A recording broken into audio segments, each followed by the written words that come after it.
Use किया और 99वें level के लेजेंडरी डोलुओं ने हाथ में गॉडली वेपन उठा लिया। मैंने बस एक perfect fake death card use किया और 99वें लेवल के लेजेंडरी डोलुओं ने हाथ में गॉडली वेपन उठा लिया। बंदा अकेले ही तियांदो सिटी में तबाही मचाने घुस गया। और तो और वो औरत जिसने कभी अपनी ही बेटी से प्यार नहीं किया था, वो बिबी डोंग, आज फूट फूट कर रो रही थी और कसम खा रही थी कि चाहे कुछ भी हो जाए वो गॉड बनकर अपनी बेटी को वापस जिंदा करके रहेगी। पर इनमें से किसी को कानो कान खबर नहीं थी कि उस क्रिस्टल ताबूत में पड़ी छियान रेनक्सुए मरी नहीं है, वो तो बस गहरी नींद में सो रही है। और मैं वही भाई हूं जो ताबूत के पास घुटनों पर बैठकर लाल लाल आंखों से रोने का नाटक कर रहा था और उसकी खातिर खुद को न्यौछावर करने की दुहाई दे रहा था, जबकि इस पूरे ड्रामे का असली मास्टरमाइंड मैं ही था। क्योंकि मेरे दादाजी जितने लोगों को ठिकाने लगाते और असली स्टोरी लाइन जितनी ज्यादा बिगड़ती, मेरा सिस्टम मुझे उतना ही भारी भरकम प्लॉट पॉइंट्स का रिवॉर्ड देता। 24 घंटे भी नहीं हुए थे और मैं सीधे 78वें लेवल के सोल सेंट से 93वें लेवल का टाइटल डोलुओ बन गया। इस पूरे मामले की शुरुआत हुई थी तियांदो पैलेस से। मेरा नाम ये चांगनान है। मुझे दादाजी यानी छियान दोलियू बाहर से अपने साथ लाए थे और मेरा पालन पोषण इसी टेम्पल में हुआ। छियान रेनक्सुए उन्हें दादाजी मानती थी और मुझे अपना बड़ा भाई। पर किसी को ये नहीं पता था कि मैं इस दुनिया का असली रहने वाला हूं ही नहीं, मैं एक ट्रांसमिग्रेटर हूं। कमी बस इतनी थी कि मेरी पिछली जिंदगी की यादें बहुत देर से जागी। जब तक मुझे इस डोलुओ कॉन्टिनेंट के असली प्लॉट का होश आया, तब तक वो चांगसान आइस एंड फायरवेल की सारी जड़ी बूटियां समेट चुका था। श्रेक 7 डेविल्स तगड़े हो चुके थे, God of war domain unlock हो चुका था और 10 लाख साल वाला सोल रिंग भी उसके हाथ लग चुका था। यहाँ तक कि तियांदो एम्पायर में इतने सालों से छिपा छियान रेनक्सुए का असली रूप भी पूरी तरह एक्सपोज हो चुका था। तियांदो पैलेस का प्लान पूरी तरह फ्लॉप हो चुका था। अगर मुझे शुरुआत में ही यादें आ जाती तो मेरे पास चांगसान को रास्ते से हटाने के 1000 तरीके थे, पर अब वो पूरा गेम अपने हाथ में ले चुका था और मेरे पास दांव खेलने का कोई चांस नहीं बचा था। खैर, अच्छी बात यह हुई कि यादें आते ही मुझे एक स्टोरी मॉडिफिकेशन सिस्टम मिल गया जिसके रूल्स बेहद सिंपल और सीधे थे। बस असली प्लॉट की ऐसी तैसी करो और बदले में पॉइंट्स पाओ। इन पॉइंट्स से मैं अपनी सोल पावर बढ़ा सकता था, नए सोल रिंग्स ले सकता था, गॉडली वेपन्स खरीद सकता था और सीधे गॉड का स्टेटस तक हासिल कर सकता था। लेकिन तगड़े पॉइंट्स छापने के लिए मुझे बहुत बड़ा ब्लंडर खड़ा करना था। छोटे मोटे ट्विस्ट से ना तो सोल हॉल बचता और ना ही छियान रेनक्सुए। इसीलिए मैंने एक खतरनाक प्लान बनाया। तियांदो पैलेस में ही छियान रेनक्सुए की मौत का नाटक,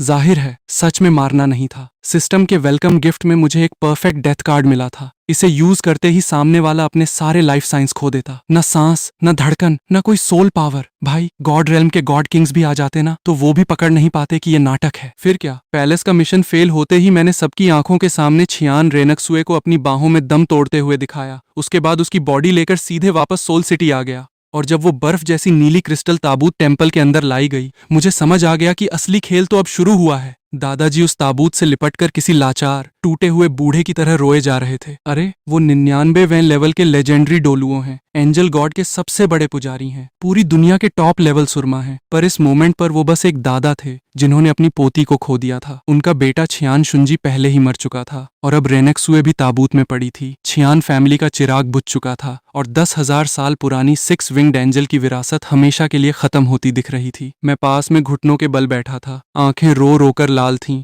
मैं बार बार यही कहे जा रहा था कि मैं रेनक्सुए को बचा नहीं पाया और अब मुझे भी उसके साथ मर जाना चाहिए। लेकिन दादाजी ने मुझे जरा भी ब्लेम नहीं किया। आखिर मैं तो बस एक 78वें लेवल का सोल सेंट था और तियांदो पैलेस के उस झमेले में टाइटल डोलुओ लेवल के सुरमा भिड़े हुए थे। उन्हें अच्छे से पता था कि वो जंग मेरे बस की नहीं थी। उन्होंने प्यार से मेरे सिर पर हाथ फेरा और कहा कि मुझे जिंदा रहना होगा क्योंकि अब उनके पास मेरे सिवा कोई नहीं बचा। लेकिन ये कहते ही दादाजी की आंखों का दर्द अचानक एक पागलपन भरे गुस्से में बदल गया।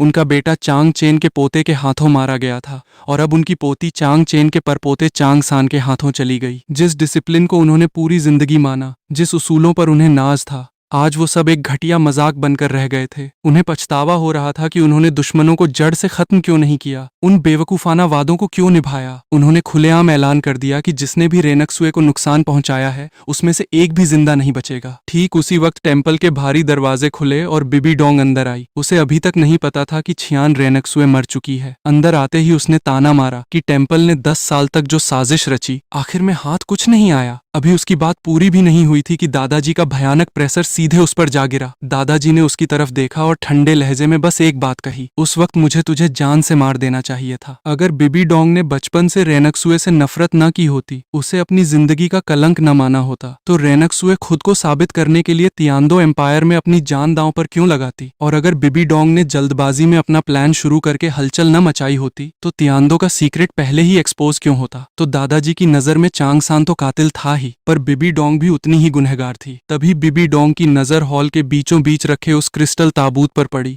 और उसमें पड़ी बेजान रेनक्सुए पर। वो बेटी जिसे उसने कभी मुड़कर नहीं देखा, जिसे हमेशा एक गलती माना, वो सच में जा चुकी थी। उसे लगा था कि उसे फर्क नहीं पड़ेगा, पर रेनक्सुए का वो सफेद पड़ा चेहरा देखते ही लगा जैसे किसी ने उसका कलेजा बाहर निकाल लिया हो। उसने झटके से मेरी गर्दन दबोच ली और चिल्लाने लगी कि मैं उसका बड़ा भाई होकर भी उसकी बेटी को क्यों नहीं बचा पाया। वो तो मुझे रेनक्सुए के साथ ही निपटाने पर तुल गई थी, पर दादाजी ने तुरंत मुझे उसके चंगुल से छुड़ा लिया। और फिर सबके सामने दादाजी ने बिबी डोंग की बची कुची इज्जत की धज्जियां उड़ा दी। जब तक वो जिंदा थी, तुमने कभी उसे अपनी बेटी नहीं माना, कभी एक पल का प्यार नहीं दिया। अब जब वो मर चुकी है, तो यहाँ आकर ये झूठी माँ बनने का नाटक क्यों कर रही हो? छियान फैमिली से बदला लेना, सोल हॉल को तबाह करना और अपना राज कायम करना, ये सब तो तुम कर चुकी हो ना, पर इसकी कीमत तुमने अपनी इकलौती बेटी की जान देकर चुकाई है। दादाजी का एक एक शब्द बिबी डोंग के कलेजे में तीर की तरह चुभ रहा था। बिबी डोंग के दिल में वो बात सीधे तीर की तरह चुभी। उसे आखिरकार एहसास हो गया कि छियान रेनक्सुए का आज जो हश्र हुआ है, उसकी सबसे बड़ी वजह कोई और नहीं बल्कि वो खुद है। उसने दादाजी से आगे कोई बहस नहीं की, बस चुपचाप मुड़कर टेंपल से बाहर निकल गई। जाते जाते उसने कसम खाई कि वो राक्षस गॉड की विरासत हासिल करके रहेगी, और जब वो असली गॉड बन जाएगी तो चाहे कितनी भी बड़ी कीमत क्यों न चुकानी पड़े, वो रेनक्सुए को वापस जिंदा करके ही दम लेगी। उसे जाते हुए देख मैं सर झुकाए वहीं मातम मनाने वाले पोज में खड़ा रहा, पर दिल ही दिल में मुझे अच्छे से पता था गेम का पहला बड़ा ट्विस्ट आ चुका है। जो बिबी डोंग पहले बदला और पावर को ही सब कुछ मानती थी, अब उसका इकलौता मकसद अपनी बेटी को जिंदा करना बन चुका था। सिर्फ इस एक चेंज ने पूरे फ्यूचर को पलट कर रख दिया था, पर असली भौकाल तो अभी बाकी था। दादाजी टेंपल के सबसे गुप्त कोने में गए और उन्होंने जबरदस्ती angelic godly weapon, angelic sacred sword को समन कर लिया। वो एंजल गॉड के असली वारिस नहीं थे, इसलिए इस वेपन को यूज करने का मतलब था अपनी बॉडी पर जानलेवा असर झेलना। पर अब उन्हें किसी बात की परवाह नहीं थी। छियान फैमिली की विरासत खत्म हो चुकी थी, उनकी सबसे लाडली पोती मर चुकी थी। अब उनके जीने की सिर्फ एक वजह बची थी, तबाही और बदला। बाकी टेंपल मेंबर्स उन्हें रोकने की कोशिश कर रहे थे, पर दादाजी ने सबको बस सोल हॉल की रखवाली करने का ऑर्डर दिया। इसके बाद अपने 6 पंखों वाले एंजेलिक सोल को एक्टिवेट किया। हाथ में वो चमचमाती तलवार थामी और सीधे तियांदो एम्पायर की तरफ उड़ चले। एक 99वें लेवल का लेजेंडरी डोलुओ जो अपना आपा पूरी तरह खो चुका था, अब पूरी तियांदो सिटी में कोहराम मचाने जा रहा था। असली स्टोरी लाइन में दादाजी ने कभी खुद मैदान में उतरकर जंग नहीं लड़ी थी, पर आज वो अपनी पोती का बदला लेने के लिए खुद तलवार उठाकर निकल पड़े थे। ये सिर्फ मामूली बदलाव नहीं था, पूरी की पूरी कहानी ही पलट चुकी थी। आसमान में दादाजी को गायब होते देख बाकी मेंबर्स को लगा कि मैं अभी भी सदमे में हूँ। उन्हें क्या पता कि उस क्रिस्टल ताबूत को देखकर मेरे दिमाग में बस एक ही बात चल रही थी, सॉरी रेनक्सुए, थोड़े टाइम के लिए सोती रह। तुझे और इस पूरे सोल हॉल को बचाने के लिए तेरा भाई यही पैंतरा अपना सकता था, और वही हुआ। दादाजी के निकलते ही मेरे सिस्टम में अलर्ट्स की लाइन लग गई। स्टोरी पूरी बदल चुकी थी और पॉइंट्स धड़ाधड़ क्रेडिट होने लगे, पर मैंने अपने चेहरे पर रत्ती भर भी खुशी नहीं आने दी, क्योंकि सबकी नजरें मुझ पर ही थीं। एक बुजुर्ग मेंबर ने मुझे सहारा देकर उठाया और दिलासा देते हुए एक ऐसा सीक्रेट बताया जो मुझे आज तक नहीं पता था। उन्होंने बताया कि टेंपल के सारे बुजुर्गों को पहले से पता था कि मैं रेनक्सुए को पसंद करता हूँ, और रेनक्सुए के दिल में भी मेरे लिए जगह थी। यहाँ तक कि दादाजी ने तो मन बना लिया था कि तियांदो सिटी का मिशन खत्म होते ही वो खुद हम दोनों की शादी करवाएंगे। ये बात सुनते ही मेरा दिल एक पल के लिए जोर से धड़का। शुक्र है कि रेनक्सुए सच में नहीं मरी थी। ये अधूरी शादी आने वाले टाइम में पक्का पूरी होने वाली थी। मैं अपने कमरे में आया, दरवाजा बंद किया और चेहरे से वो झूठा दर्द गायब हो गया। उसकी जगह ऐसी एक्साइटमेंट ने ले ली जो दबाए नहीं दब रही थी। सिस्टम स्क्रीन पर पॉइंट्स इतनी तेज स्पीड से बढ़ रहे थे जिसकी कोई सीमा नहीं थी। मुझे नहीं पता कि दादाजी तियांदो सिटी में क्या गदर काट रहे थे, पर पॉइंट्स की रफ्तार बता रही थी कि धमाका उम्मीद से कहीं ज्यादा बड़ा हुआ है। मैंने बिना टाइम वेस्ट किए पॉइंट्स स्पेंड किए और अपनी 78वें लेवल की सोल पावर को सीधे 80वें लेवल पर पहुंचाया। इसके बाद एक god piercing soul ring redeem की। उस रिंग की उम्र 10 साल से शुरू होकर सफेद, पीली, बैंगनी काली होती हुई सीधे 10 लाख साल वाली रेड सोल रिंग में बदल गई। 10 लाख साल की 8वीं सोल रिंग। इसे अब्जॉर्ब करते ही मेरी सोल पावर सीधे 83वें लेवल पर पहुंच गई और बचे हुए सारे पॉइंट्स भी मैंने अपनी ट्रेनिंग में लगा दिए। आधे घंटे से भी कम टाइम में मैं 78वें लेवल का सोल सेंट से सीधे 10 लाख साल की सोल रिंग वाला 85वें लेवल का सोल डोलुओ बन चुका था और सिस्टम से मिली इस पावर में रत्ती भर भी मिलावट नहीं थी। ना कोई साइड इफेक्ट, ना कोई एक्स्ट्रा मेहनत की जरूरत। मेरे डबल सोल, अल्टीमेट लाइट वाला लाइट सेक्रेड ड्रैगन और अल्टीमेट डार्कनेस वाला डार्क सेक्रेड ड्रैगन की बदौलत अब मैं नॉर्मल टाइटल डोलुओ से भी भिड़ने का दम रखता था। पर ये तो बस ट्रेलर था। दूसरी तरफ दादाजी तियांदो सिटी पहुंच चुके थे। उस किले जैसी सिक्योरिटी वाली सिटी के सामने खड़े होकर उन्होंने बस अपनी तलवार लहराई और पूरा मेन गेट एक सुनहरी रोशनी के धमाके में उड़ गया। चारों तरफ से हजारों सैनिक और सोल मास्टर्स उन्हें घेरने आए ताकि भीड़ के दम पर रोक सकें। पर 99वें लेवल के लेजेंडरी डोलुओं के सामने नंबर्स की कोई औकात नहीं होती। दादाजी की एक एक स्वॉर्ड स्विंग पर दुश्मनों की पूरी टुकड़ी गाजर मूली की तरह कट रही थी। तियांदो रॉयल एकेडमी के 3 सोल डोलुओ लेवल के प्रोफेसर्स एक साथ उन्हें रोकने आए, पर इससे पहले कि वो अपनी सोल स्किल्स यूज भी कर पाते, एंजेलिक सेक्रेट स्वॉर्ड ने उनके परखच्चे उड़ा दिए। दादाजी को महल की तरफ बढ़ने से रोकने की औकात किसी में नहीं थी। रॉयल पैलेस में एक के बाद एक खौफनाक खबरें पहुंच रही थीं। मेन गेट टूट गया, रॉयल नाइट्स खत्म हो गए, तीनों प्रोफेसर्स हार गए, गार्ड्स नहीं टिक पा रहे। पहली खबर से लेकर दादाजी के महल में घुसने तक का टाइम पलक झपकते ही निकल गया। तब जाकर एम्परर झुए ये को समझ आया कि अकेले तियांदो सिटी में तबाही मचाने वाला वो सफेद बालों वाला बूढ़ा कोई और नहीं बल्कि सोल हॉल का सबसे बड़ा सुरमा छियान दोलियू है। दादाजी का बस एक ही सवाल था, चांग सान कहाँ है? पर मिशन फेल होने के बाद चांग सान और उसकी गैंग पहले ही रफू चक्कर हो चुकी थी। न एम्परर को पता था, न उसके शहजादे को। जब दादाजी को कोई जवाब नहीं मिला तो उन्होंने पूरे तियांदो पैलेस को मलबे के ढेर में बदल दिया। जब महल में चांग सान नहीं मिला तो दादाजी ने सीधे श्रेक एकेडमी का रुख किया। अगर पूरी तियांदो सिटी छानने के बाद भी चांग सान का पता नहीं चला तो वो इस पूरी सिटी को ही छियान रेनक्सुए की कब्र बनाने के लिए तैयार थे। उधर श्रेक एकेडमी में डायरेक्टर फ्लैंडर वहां से भागने को तैयार नहीं थे। उनका मानना था कि अगर छियान दोलियू बदला लेने आ भी रहा है तो उसका दुश्मन चांग सान है। चांग सान तो जा चुका है और श्रेक रेनक्सुए की कब्र बनाने के लिए तैयार थे। उधर श्रेक एकेडमी में डायरेक्टर फ्लैंडर वहां से भागने को तैयार नहीं थे। उनका मानना था कि अगर छियान दोलियू बदला लेने आ भी रहा है तो उसका दुश्मन चांग सान है। चांग सान तो जा चुका है और श्रेक बस एक एकेडमी है। इतना बड़ा लेजेंडरी डोलुओ बेकसूरों का खून तो नहीं बहाएगा। पर झाओ वुजी को सिचुएशन साफ दिख रही थी। जो बंदा तियांदो पैलेस को राख बना सकता है वो इनसे लॉजिक से बात करेगा। वो फ्लैंडर को बार बार भागने की सलाह दे रहा था, पर फ्लैंडर अपनी सालों की बनाई एकेडमी को छोड़कर जाने को तैयार नहीं था। उसने तो यहाँ तक कह दिया कि मरेगा भी तो यहीं मरेगा। तभी आसमान से एक भयानक गोल्डन लाइट गिरी और सीधे डायरेक्टर के केबिन की छत फाड़कर अंदर घुसी। खून से लथपथ, हाथ में एंजेलिक सेक्रेट स्वॉर्ड थामे दादाजी उनके ठीक सामने खड़े थे। फ्लैंडर की सारी गलतफहमी एक सेकंड में हवा हो गई। वो और झाओ वुजी दादाजी के खौफनाक प्रेशर के सामने खड़े तक नहीं हो पाए और सीधे घुटनों के बल गिर पड़े। दादाजी ने फिर वहीं एक सवाल दागा, चांग सान कहाँ भाग गया? फ्लैंडर ने मुंह बंद रखा और झाओ वुजी ने भी बताने से मना कर दिया। और नतीजा, श्रेक एकेडमी का नामो निशान तियांदो सिटी के नक्शे से मिट गया। जैसे ही श्रेक तबाह हुआ मेरी स्क्रीन पर पॉइंट्स का ऐसा एटम बम फूटा कि गिनती संभालना मुश्किल हो गया। दादाजी के इस तांडव ने असली कहानी की धज्जियां उड़ाकर रख दी थीं। कहानी की तो पूरी धज्जियां उड़ चुकी थीं। पर भाई, जितना बड़ा ब्लंडर होगा उतनी ही तेजी से मैं पावर के टॉप पर पहुंचूंगा। जब मैं खुद असली गॉड बन जाऊंगा तभी तो सोल हॉल का वो खौफनाक फ्यूचर बदल पाऊंगा। मैंने बिना देर किए अपनी सोल पावर सीधे 90वें लेवल पर पहुंचाई और एक और god piercing soul ring redeem कर ली। मेरी 9वीं सोल रिंग की उम्र बढ़ते बढ़ते सीधे 2,30,000 साल पर पहुंच गई। उस विशाल सोल रिंग की पावर ने मेरी बॉडी को ऐसा रिस्टोर किया कि मेरी सोल पावर सीधे 93वें लेवल के पिक पर जा पहुंची। सोचो जरा, आज सुबह तक मैं बस एक 78वें लेवल का सोल सेंट था और 24 घंटे भी नहीं हुए कि मैं 93वें लेवल का टाइटल डोलुओ बन चुका था। एक दिन में टाइटल डोलुओ, ये बात अगर बाहर लीक हो जाती ना तो पूरी दुनिया का दिमाग घूम जाता। इसके बाद मैंने अपने डबल सोल के लिए 3 खास कॉम्बो स्किल्स रिडीम की। First skill, light sacred dragon और डार्क सेक्रेट ड्रैगन दोनों एक साथ बॉडी पर आ जाते हैं। सेकंड स्किल, दुश्मन के सारे 5 सेंस ब्लॉक करके उसकी सोल पावर खींचती है और मेरी बॉडी को चार्ज करती है। और थर्ड स्किल, लाइट और डार्कनेस को मिलाकर बनती है ड्रैगन किंग गॉड स्पीयर, जिसके सामने टिकना नामुमकिन है। मेरी पावर में जमीन आसमान का फर्क आ चुका था। तभी कमरे से निकली ड्रैगन की दहाड़ सुनकर टेम्पल के बुजुर्ग मेंबर्स दौड़ते हुए अंदर घुसे। उन्हें लगा कि मैं रेनक्सुए के गम में कोई बेवकूफ बेवकूफ़ी करने जा रहा हूँ। पर जैसे ही उन्होंने मेरी सोल पावर फील की,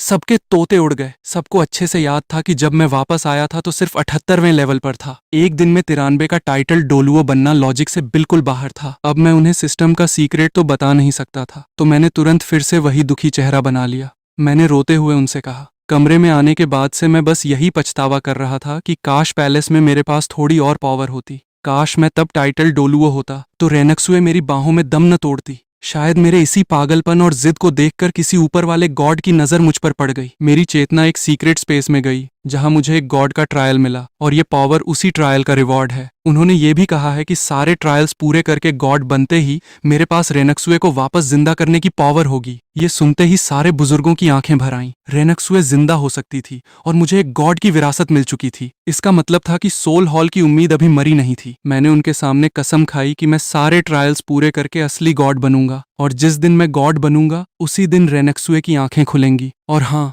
वो अधूरी शादी भी उसी दिन पूरी होगी। सबने मेरी बात पर आंख बंद करके भरोसा कर लिया। उधर बिबी डोंग अपनी बेटी को जिंदा करने के लिए राक्षस गॉड के ट्रायल तेजी से पूरे कर रही थी, और दादाजी हाथ में स्वॉर्ड लिए तियान्दो सिटी में चांग सान को ढूंढ ढूंढ कर मार रहे थे। सब यही समझ रहे थे कि क्रिस्टल ताबूत में पड़ी रेनक्सुए मर चुकी है, पर सिर्फ मुझे पता था कि वो जल्द ही उठने वाली है। पर उसके उठने से पहले मुझे एक काम निपटाना था। स्टार डॉ फॉरेस्ट जाकर उस स्काई अज्योर बुल पाइथन और टाइटैनिक जाइंट ऐप का शिकार करना। असली कहानी में वो दोनों चांग सान की 10 लाख साल वाली सोल रिंग्स बनने वाले थे, पर इस जन्म में चांग सान की किस्मत के सारे मजे में लूटने वाला था। दादाजी तियान्दो सिटी में स्टोरी बिगाड़कर पॉइंट्स जनरेट कर रहे थे, और मैं यहाँ मजे से पावर बटोर रहा था। जब चांग सान अगली बार सामने आएगा तो उसका सामना सिर्फ एक पागल दादा से नहीं, बल्कि उस बंदे से होगा जो एक दिन में टाइटल डोलुओ बना है और उसकी सारी सीक्रेट्स जानता है। उधर दादाजी ने श्रेक एकेडमी तबाह करने के बाद भी तियान्दो सिटी नहीं छोड़ी थी। मेरे सिस्टम में पॉइंट्स अभी भी गोलियों की रफ्तार से बढ़ रहे थे, यानी उनका तांडव जारी था। चांग सान भले ही भाग गया था, पर तियान्दो सिटी में कुछ लोग अभी भी थे जो उसका ठिकाना जानते थे। 7 ट्रेजर्स ग्लेज्ड सेक्ट का लीडर निंग फेंगजी, स्वॉर्ड डोलुओ चेन शिन और बोन डोलुओ गुरोंग। निंग फेंगजी की बेटी निंग रोंगरोंग भी श्रेक 7 डेविल्स में थी, तो दादाजी अगर इन तक पहुंच जाते तो चांग सान का पता मिलना तय था। उस वक्त तियान्दो सिटी के बाहर के जंगलों में 3 साएं अपनी जान बचाकर भाग रहे थे, निंग फेंगजी, चेन शिन और गुरोंग। जब दादाजी ने पहली बार तलवार से शहर का मेन गेट उड़ाया था, तभी चेन शिन उन्हें पहचान गया था। 99वें लेवल का लेजेंडरी डोलुओ छियान दोलियो। चेन शिन इस नाम को कभी नहीं भूल सकता था, क्योंकि सालों पहले उसके पिता स्वॉर्ड मास्टर छियान दोलियो को चैलेंज करने के चक्कर में उन्हीं की तलवार से मारे गए थे। चेन शिन ने वो जंग दूर से देखी थी, इसलिए वो जानता था कि 99वें लेवल का लेजेंडरी डोलुओ कितना खौफनाक होता है। और आज तो वो दादाजी अपनी इकलौती पोती को खोकर पूरी तरह सनक चुके थे। चेन शिन को पछतावा हो रहा था कि वो चांग सान के साथ पहले क्यों नहीं निकला। उसे लगा था कि रेनक्सुए की मौत के बाद सोल हॉल सिर्फ जंग छेड़ेगा, पर उसे क्या पता था कि दादाजी को किसी आर्मी की जरूरत ही नहीं है। वो अकेले ही गेट से महल और महल से श्रेक एकेडमी तक तबाही मचाते हुए आ पहुंचे थे। निंग फेंगजी के चेहरे पर भी सिर्फ लाचारी थी। उनका सेक्ट पहले ही सोल हॉल के हाथों तबाह हो चुका था, और अब अगर वो तीनों भी मारे गए तो सेक्ट का वजूद ही खत्म हो जाता। पर 95वें लेवल का गुरोंग हार मानने को तैयार नहीं था। चेन शिन भी हाथ गंवाने के बाद कमबैक करके 97वें लेवल पर पहुंच चुका था, और दोनों के पास टॉप क्लास सोल थे। गुरोंग का मानना था कि भले ही वो छियान दोलियो को हरा न पाए, पर निंग फेंगजी को भगाने के लिए टाइम तो बाय कर ही सकते हैं। पर वो एक बात भूल रहे थे। एक नॉर्मल 99वें लेवल का डोलुओ और हाथ में एंजेलिक सेक्रेट स्वॉर्ड थामे छियान दोलियो में जमीन आसमान का फर्क होता है। अभी वो प्लान बना ही रहे थे कि आसमान से एक चमचमाता हुआ गोल्डन गोला सीधे नीचे आ गिरा। धड़ाम, पूरी जगह हिल गई। सालों पुराने पेड़ तिनके की तरह उड़ गए और जमीन में 50 मीटर चौड़ा गड्ढा बन गया। धूल के गुबार के बीच से एक खौफनाक साया बाहर निकला। हाथ में चमचमाती गॉडली स्वॉर्ड थामे दादाजी धूल से बाहर निकले। उनके सफेद कपड़े खून से लाल हो चुके थे और तलवार से अभी भी खून की बदबू आ रही थी। भागने की फिराक में खड़े उन तीनों को देखकर दादाजी के चेहरे पर एक डरावनी मुस्कान आ गई। 3 छोटे चूहे, कहाँ भागने की तैयारी है। चेन शिन का रंग एकदम फाख्त हो गया। जिस बात का सबसे ज्यादा डर था वही हुआ। दादाजी ने चेन शिन को पहचान लिया। उन्हें वो बंदा भी याद आ गया जिसने सालों पहले उन्हें चैलेंज किया था। दादाजी ने ठंडे लहजे में पूछा, तेरा बाप तो बिन बात की अकड़ में मेरी तलवार से कट गया था, क्यों बेटे को भी बाप के नक्शे कदम पर चलने का शौक चढ़ा है। चेन शिन में कुछ बोलने की हिम्मत नहीं थी। वो अनजान बनने का नाटक करने लगा।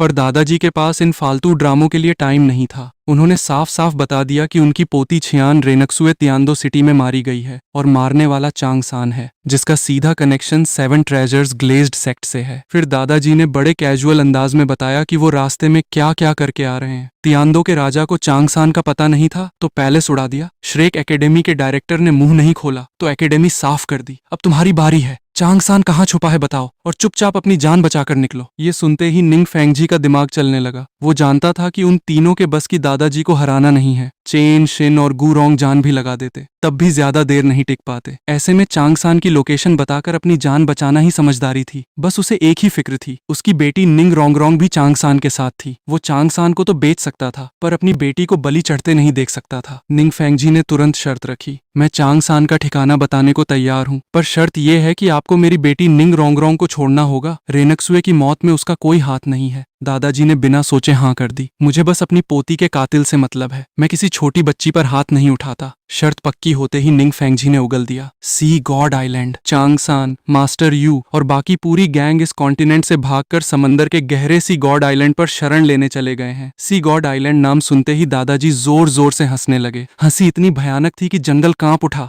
पोसिडॉन, वही सी गॉड आइलैंड की हाई प्रीस्ट जिसके साथ दादाजी का कभी एक पुराना रिश्ता हुआ करता था। आज वो औरत उनकी पोती के कातिल को अपने घर में पनाह दे रही थी। बहुत बढ़िया, दादाजी गरजे। अगर पोसिडॉन ने उसे मेरे हवाले कर दिया तो ठीक, वरना उस सी गॉड आइलैंड को भी नक्शे से मिटाने में मुझे 2 मिनट नहीं लगेंगे। काम की बात पता चलते ही निंग फेंगजी ने डरते डरते पूछा, तो अब हम जा सकते हैं? दादाजी की हंसी अचानक रुक गई। उन्होंने अपनी खून से लाल आंखें उठाईं और ठंडे लहजे में बोले, तुम्हें जाने दूं? जुबान का पक्का तो वो सोल हॉल का हाई प्रीस्ट छियान दोलियू था, पर तुम्हारे सामने जो खड़ा है वो बस अपनी मरी हुई पोती का एक सन की भूत है। जो भी चांगसान के साथ खड़ा था, जिसने भी उसकी मदद की, उस हर एक बंदे को रेनक्सुए के साथ नर्क जाना पड़ेगा। निंग फेंगजी का दिल बैठ गया। उसे समझ आ गया कि दादाजी ने कभी उन्हें छोड़ने का सोचा ही नहीं था। वो तो बस चांगसान का पता उगलवाने का नाटक था। अगले ही पल दादाजी की तलवार से 100 मीटर लंबी सुनहरी रोशनी निकली। चेन, शिन और गुरोंग तुरंत निंग फेंगजी के आगे ढाल बनकर खड़े हो गए। चेन शिन अपनी सबसे तगड़ी सोल स्किल चिल्लाने ही वाला था कि दादाजी सीधे उसके सामने प्रकट हो गए। बहुत स्लो हो। आसमान में अजेय रहने वाले 6 पंखों वाले एंजल के सामने 97वें लेवल का चेन शिन दादाजी की स्पीड को देख तक नहीं पाया। एंजेलिक सेक्रेट स्वॉर्ड ने एक झटके में उसकी छाती आर पार कर दी। पवित्र आग उसके शरीर को अंदर से जलाने लगी। मरते मरते चेन शिन को समझ आया कि उसका बाप किस बला से भिड़ा था। वो खुद 97वें लेवल का सुरमा था, पर दादाजी के सामने एक वार भी नहीं झेल पाया। पिताजी, आज आपका बेटा भी आपके पास आ रहा है। आग के धमाके के साथ चेन शिन की सांसें थम गईं। अपने जिगरी दोस्त को ढहते देख गुरोंग पागल हो गया। वो हमला करने ही वाला था कि एक सुनहरी तलवार उसके गले से पार हो गई। एक 95वें लेवल का डोलुओ और एक 97वें लेवल का सुपर डोलुओ, दोनों मिलकर दादाजी का एक हाथ भी नहीं रोक पाए। ये होता है एक लेजेंडरी डोलुओ का असली खौफ। और यहाँ तो दादाजी के पास गॉडली वेपन और गॉड की पावर भी थी। दोनों का काम तमाम करके दादाजी ने दूर देखा। निंग फेंगजी इसका फायदा उठाकर काफी दूर भाग चुका था, पर एक 79वें लेवल के सपोर्ट टाइप सोल सेंट की स्पीड आसमान के राजा दादाजी के सामने कछुए जैसी थी। एक सेकंड में दादाजी की रोशनी निंग फेंगजी के रास्ते में आ खड़ी हुई। निंग फेंगजी ने दादाजी को बिना एक खरोंच के सामने देखा तो उसकी बची कुची उम्मीद भी टूट गई। चेन शिन और गुरोंग मारे गए? हाँ, मर गए, दादाजी ने साफ कहा, और मैंने तुम्हें छोड़ने का कभी सोचा ही नहीं था। चांगसान असली कातिल है, पर तुम्हारा सेक्ट उसका मददगार था, यानी तुम भी उतने ही गुनहगार हो। निंग फेंगजी पूरी तरह टूट गया। वो चिल्लाया, हमारा क्या कसूर था? सोल हॉल आखिर हमारे पीछे क्यों हाथ धोकर पड़ा है? दादाजी ने ठंडे दिमाग से जवाब दिया, तुम्हारा कोई कसूर नहीं है। न तियांदो पैलेस का था, न श्रेक का, पर मेरी रेनक्सुए मर चुकी है, इसलिए अब सही और गलत का ड्रामा मेरे लिए खत्म हो चुका है। मुझे बस इतना पता है कि जो चांगसान के साथ था वो मरेगा। तुम भी मरोगे, तुम्हारी बेटी भी मरेगी, और चांगसान का हर एक साथी मरेगा। तलवार की एक चमक और 7 ट्रेजर सेक्ट का लीडर निंग फेंगजी जंगल की मिट्टी में ढेर हो गया। मरते मरते भी वो उम्मीद कर रहा था कि चांगसान उनका बदला लेगा, पर दादाजी को इस बात से रत्ती भर फर्क नहीं पड़ता था। चांगसान चाहे सी गॉड आइलैंड भागे या नर्क में, वो सबको उड़ाने वाले थे। चांगसान का पता मिलने के बाद दादाजी सीधे समंदर की तरफ जा सकते थे, पर वो वापस तियांदो सिटी आए, क्योंकि जाने से पहले उन्हें इस पूरे शहर का हिसाब चुकता करना था। वो शहर के ऊपर आसमान में मंडराने लगे। इसी शहर में रेनक्सुए ने अपने 10-12 साल बर्बाद किए थे और यहीं अपनी जान गंवाई थी। दादाजी को पछतावा होने लगा। अगर उन्होंने वो अंडरकवर प्लान न बनाया होता, अगर उन्होंने रेनक्सुए को यहाँ न भेजा होता, तो आज उनकी पोती जिंदा होती। पर अब पछताने से ताबूत में पड़ी रेनक्सुए वापस तो नहीं आने वाली थी। उन्होंने तियांदो के राजा को मारा, श्रेक उड़ाया, निंग फेंगजी को निपटाया, पर दिल का दर्द 1% भी कम नहीं हुआ तो उन्होंने अपना सारा गुस्सा उस पूरे शहर पर उड़ेल दिया। जब मेरी रेनक्सुए ही इस शहर में मर गई तो इस घटिया शहर के वजूद का क्या काम। दादाजी ने आसमान में एंजेलिक सेक्रेट स्वॉर्ड ऊपर उठाई। उनके पैरों के नीचे से 9 विशाल सोल रिंग्स एक एक करके प्रकट हुई, 8 काली और एक सुनहरी, सबकी सब 10,000 साल से ऊपर वाली। रोशनी की जय हो, सूरज की जय हो, उस पावन पावर की जय हो जो अंधेरे को चीर देती है। पर इस बार वो रोशनी किसी को बचाने के लिए नहीं, पूरे तियांदो शहर को राख बनाने के लिए चमक रही थी। यह रोशनी कोई मुक्ति नहीं, सीधे तबाही का पैगाम है। 9वें नंबर की 10 लाख साल वाली रेड सोल रिंग झट से चमक उठी। North soul skill, solarism attack. विशालकाय सोल रिंग की भयानक पावर सीधे एंजेलिक सेक्रेट स्वॉर्ड में समाने लगी और तलवार की नोक पर लाल सुनहरी आग का गोला जमा होने लगा। 10 मीटर, 100 मीटर, 1000 मीटर, बस कुछ ही सेकंड्स में तियांदो सिटी के ठीक ऊपर एक असली सूरज जैसा जलता हुआ गोला तैरने लगा। आधी रात का घनघोर अंधेरा पलक झपकते ही कड़कती धूप में बदल गया। इतनी झुलसा देने वाली गर्मी पैदा हुई कि आसपास का स्पेस भी थरथराने लगा। शहर के लाखों लोगों ने आसमान में देखा। किसी को समझ नहीं आ रहा था कि आधी रात को सूरज कहाँ से निकल आया, जब तक कि उन्होंने उस जलते हुए सूरज को नीचे गिरते नहीं देखा। पूरे शहर में अफरा तफरी मच गई। चीख पुकार, रोने धोने और गिड़गिड़ाने की आवाजों से सड़कें गूंज उठीं। पर एक लेजेंडरी डोलुओ की 10 लाख साल वाली सोल स्किल के आगे आम इंसानों की भागदौड़ की औकात ही क्या थी। दादाजी के चेहरे पर जरा सी भी दया नहीं थी। उन्होंने एंजेलिक सेक्रेट स्वॉर्ड नीचे झुका दी और वो जलता हुआ विशाल सूरज सीधे तियांदो सिटी के ऊपर आ गिरा। धड़ाम! लाल सुनहरी आग के शोलों ने पलक झपकते ही पूरे शहर को निगल लिया। 10,000 साल पुरानी विरासत वाला वो आलीशान तियांदो शहर एक ही धमाके में स्वाहा होकर भट्टी बन गया। जब रोशनी शांत हुई तो वहां सिर्फ काली राख और मलबे के ढेर के सिवा कुछ नहीं बचा था। पुराने दादाजी होते तो शायद मासूमों की जान जाते देख उनका दिल पिघल जाता, पर आज उन्होंने अपने ही हाथों से पूरा शहर राख कर दिया और दिल में रत्ती भर भी अफसोस नहीं हुआ। जब उनकी छियान रेनक्सुए ही नहीं रही तो बाकी दुनिया मरे या जिए उन्हें क्या फर्क पड़ता है। पर पूरे शहर का नामो निशान मिटाने के बाद भी दादाजी के कलेजे को ठंडक नहीं पहुंची। अंदर का सन्नाटा और गहरा हो गया। हजारों लोगों को मार देने से उनकी रेनक्सुए वापस तो नहीं आने वाली थी। वो बच्ची जो उनके आसपास मंडराकर उन्हें दादाजी दादाजी कहकर बुलाती थी, वो फिर कभी सामने नहीं आने वाली थी। उन्होंने खुद को बस यही समझाया, अभी खून कम बहा है, अभी और लोगों को रेनक्सुए के साथ नर्क भेजना बाकी है। तियांदो का राजपाट खत्म, श्रेक एकेडमी खत्म, 7 ट्रेजर्स सेक्ट का आखिरी सहारा भी खत्म। अब जिस जगह का हिसाब चुकता करना था वो यहाँ से नॉर्थ ईस्ट में छिपा बैठा था। वो सेक्ट जो कभी नंबर 1 सेक्ट हुआ करता था और आज दुम दबाकर पहाड़ियों में छिपा बैठा था। हाउतियान सेक्ट। चांगसान हाउतियान सेक्ट का चेला था। चांग हाओ भी वहीं का था और चांग चेन तो उस सेक्ट का सबसे बड़ा सुरमा था। दादाजी के बेटे की बलि चांग चेन के पोते की वजह से चढ़ी थी और अब दादाजी की पोती चांग चेन के परपोते के हाथों मारी गई थी। पीढ़ियों से चला आ रहा ये खूनी हिसाब आज जड़ से चुकता होने वाला था। 6 सुनहरे पंख फैले और दादाजी आसमान को चीरती हुई एक सुनहरी बिजली की तरह तियांदो सिटी के मलबे से सीधे हाउतियान सेक्ट की तरफ उड़ चले। उधर सोल सिटी में बैठकर जब मैंने देखा कि सिस्टम के पॉइंट्स फिर से तूफानी रफ्तार से भाग रहे हैं तो मैं समझ गया, दादाजी ने बाहर कोई ऐसा गदर काटा है जिससे पूरा कॉन्टिनेंट हिल गया है।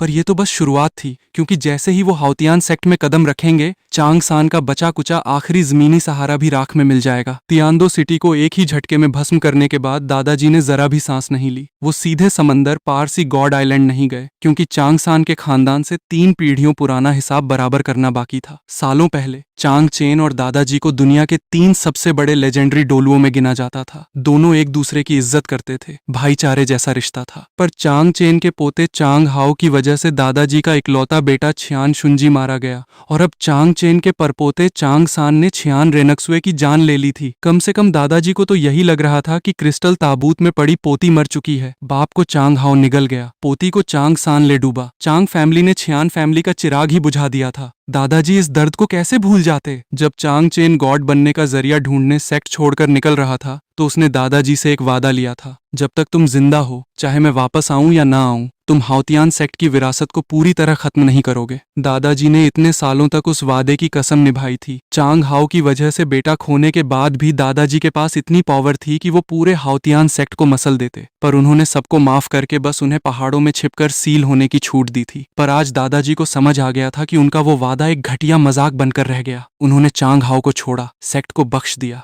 और बदले में क्या मिला? चांग सान बड़ा होकर आया और उसने छियान फैमिली की आखिरी उम्मीद भी छीन ली। जब सामने वाले बार बार हद पार कर रहे हों तो पुराने वादों को चूल्हे में झोंक देना ही सही होता है। हाथ में एंजेलिक सेक्रेट स्वॉर्ड थामे दादाजी मील का सफर तय करके हाउतियान सेक्ट के मेन गेट के ठीक ऊपर हवा में आ खड़े हुए। दुनिया का कभी नंबर 1 रहने वाला हाउतियान सेक्ट जब से सील हुआ था, पहाड़ों की ऐसी गहराइयों में छिपा था जहां आम बंदा पहुंच भी न सके। पर 99वें लेवल के लेजेंडरी डोलुओं के सामने ये छुपम छुपाई कोई मायने नहीं रखती थी। हवा में खड़े होकर दादाजी ने नीचे बने आलीशान सेक्ट को देखा और उनके होठों पर एक कड़वी मुस्कान आ गई। हाउतियान सेक्ट जब चूहे की तरह छिप ही गए थे तो ताउम्र बिल में ही रहते। बार बार सोल हॉल से उंगली करने की क्या सूझी तुम्हें? चांग सान को मेरी रेनेक्सुए का बरसों का प्लान बर्बाद करने क्यों भेजा? उसे मेरी पोती पर हाथ उठाने की हिम्मत किसने दी? चांग हाओ को जिंदा छोड़ना मेरी जिंदगी की सबसे बड़ी भूल थी और आज मैं अपनी वही भूल सुधारने आया हूँ। दादाजी सीधे मेन गेट के सामने उतरे। गार्ड ड्यूटी पर तैनात हाउतियान सेक्ट के 2 चेले तुरंत हथियार लेकर आगे बढ़े। दोनों 6 रिंग वाले सोल एम्परर थे, आम दुनिया के हिसाब से तगड़े सुरमा। पर जब उनका सामना दादाजी से हुआ तो उनकी टांगें कांपने लगीं। ऐसा भयानक खौफ तो उन्होंने 10 लाख साल वाले सोल बीस्ट के सामने भी महसूस नहीं किया था। खतरा सामने दिख रहा था, पर हाउतियान सेक्ट के घमंड में वो अकड़ कर बोले, रुक जा,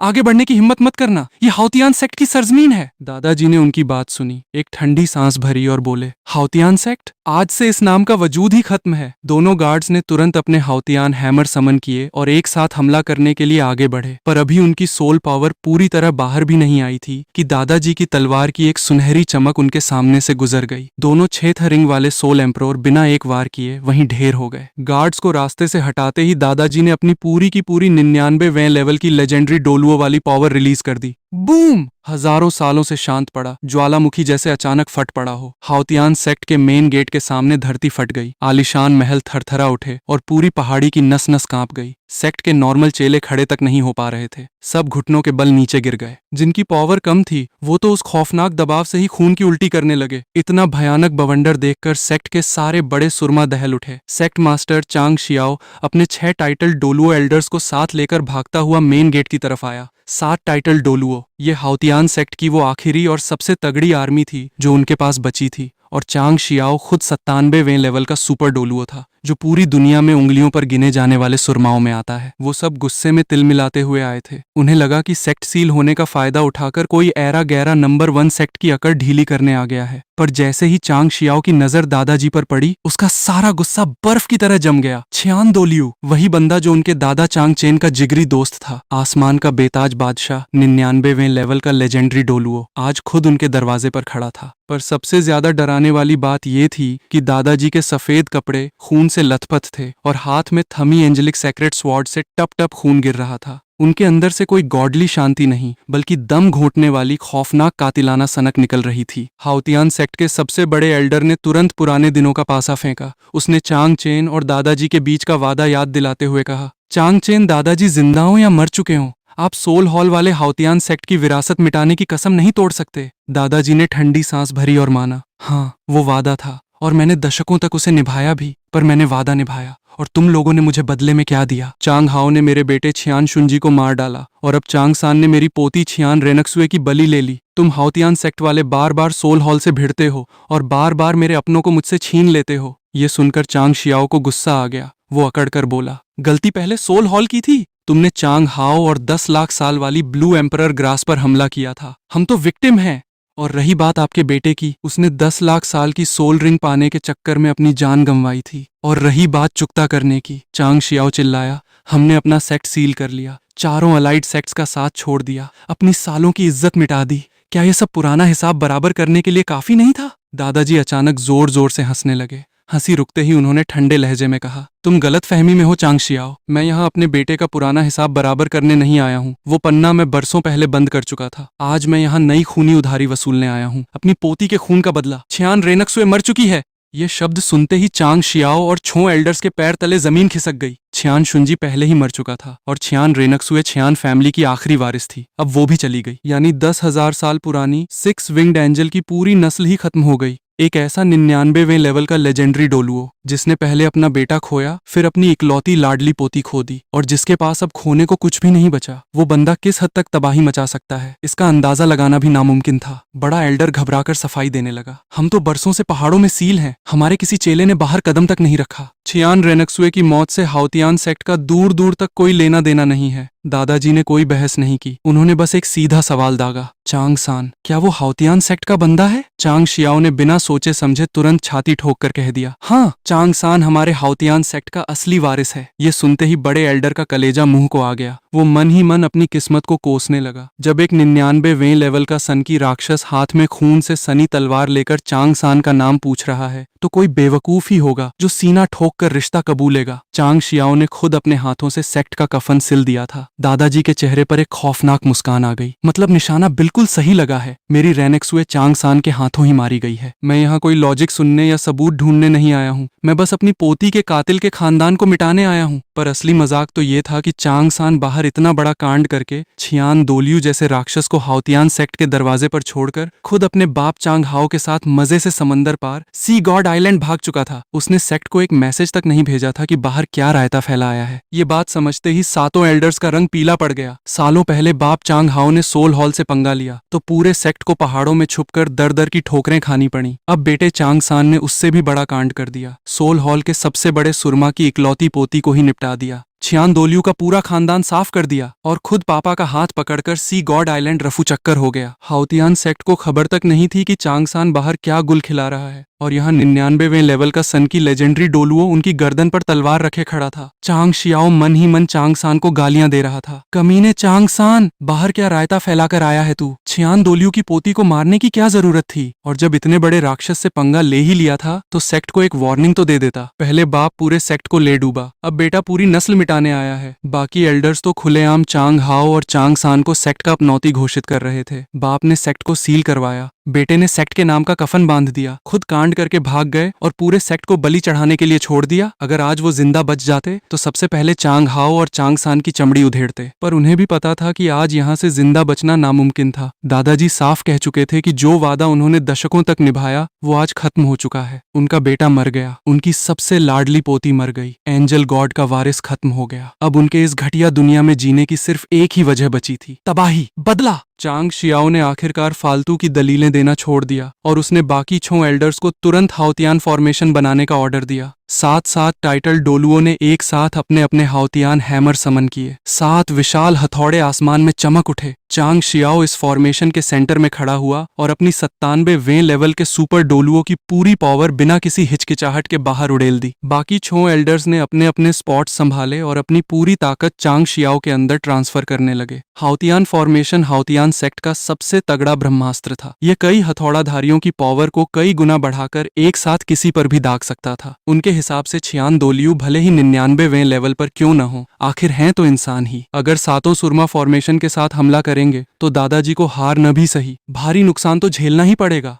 पर बड़ा एल्डर अभी भी एक आखिरी कोशिश कर रहा था। छियान दोलियू, जो भी कांड चांग सान और चांग हाओ ने किए हैं उनके बारे में सेक्ट में किसी को कानो कान खबर नहीं थी। हम आपसे कोई दुश्मनी नहीं चाहते, अगर आप अभी यहाँ से लौट जाएं तो बात यहाँ संभाल ली जाएगी। दादाजी को यह बात सुनकर सिर्फ हंसी आई। हाउतियान सेक्ट का सबसे तगड़ा बंदा 97वें लेवल पर अटका था और बाकी 6 एल्डर्स बस अभी अभी टाइटल डोलुओ बने थे। इन सातों की औकात भी नहीं थी कि वो तय कर सकें कि उन्हें दादाजी से दुश्मनी रखनी है या नहीं। सालों पहले चांग चेन ने दादाजी को आधे पॉइंट से हरा दिया था, क्योंकि दादाजी ने एंजेलिक सोल का सबसे बड़ा फायदा यानी आसमान में उड़ने की ताकत छोड़ दी थी और जमीन पर आकर चांग चेन के हाउतियान हैमर से सीधे भिड़े थे। पर चांग शियाओ कोई चांग चेन नहीं था और ये 6 एल्डर्स 99वें लेवल के सुरमा नहीं थे। इन बेवकूफों को सच में लगा कि सिर्फ भीड़ जुटा लेने से लेवल का इतना बड़ा फर्क खत्म हो जाएगा। चांग सान और चांग हाओ को तो दादाजी वैसे भी नहीं छोड़ने वाले थे, पर जब तक वो भागते फिर रहे थे तब तक हाउतियान सेक्ट के इन बुजुर्गों के खून से छियान रेनेक्सुए का तर्पण करना ही सही था। बात पूरी तरह बिगड़ चुकी थी तो चांग शियाओ ने फॉर्मेशन का पहला हमला दागा। हाउतियान 9 सीक्रेट्स, सातों टाइटल डोलुओं की कंबाइंड पावर से बने विशालकाय हथौड़ों के साए चारों तरफ से दादाजी पर टूटने लगे। चांग शियाओ को लगा कि दादाजी कितने भी ताकतवर क्यों न हो, 7 सुरमाओं के इस चक्रव्यूह से बिना चोट खाए बाहर नहीं निकल सकते। पर दादाजी न पीछे हटे न आसमान में उड़े। वो हाथ में तलवार थामे सीधे फॉर्मेशन के सबसे खतरनाक सेंटर में पैदल चलकर घुस गए। धड़ाधड़ हथौड़ों के वार उनके प्रोटेक्टिव सोल शील्ड पर गिरने लगे,